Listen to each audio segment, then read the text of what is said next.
আজকে বানাচ্ছি আমি ডাল পুরি। তাই প্রথমে আমি মটরের ডাল আমি ভিজিয়ে নিয়েছিলাম, ভিজিয়ে এরপর লঙ্কা দিয়ে এটাকে আমি পেস্ট করে নিলাম। পেস্ট করার পরে এর মধ্যে কড়াইয়ে সর্ষের তেল দিয়ে আমি এই পেস্টটাকে দিয়ে আমি ভালো করে ভেজে নেব।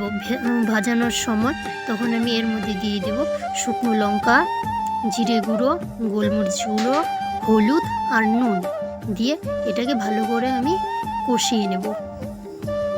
আর কোনো জল দেওয়া চলবে না, কোনো জল তোমরাও দেবে না।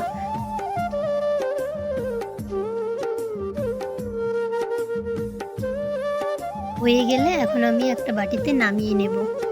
নামিয়ে নিয়ে এখন একটা ডো করে নেব। তার জন্য এখানে নিলাম আমি 2 কাপ ময়দা, নুন, চিনি দিয়ে অল্প মেখে নিয়েছিলাম। মাখা হয়ে গেলে এর মধ্যে আমি দিয়ে দেবো সাদা তেল। সাদা তেল দিয়ে একটু মেখে নেব। মেখে নিয়ে এর মধ্যে জল দিয়ে আমি একটা ডো করে নেব।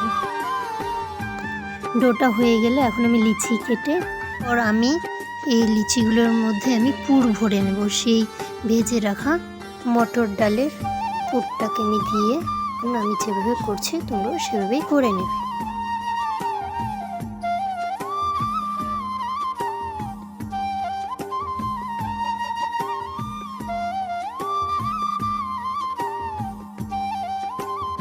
এখন আমি এটাকে আমি লুচির মতন বেলে নেব। আর চাইলে তোমরা তেল দিয়েও বেলতে পারো, আমি এখানে ময়দা ইউজ করেছি। এরপর আমি ডুবো তেলের মধ্যে আমি দিয়ে দেব।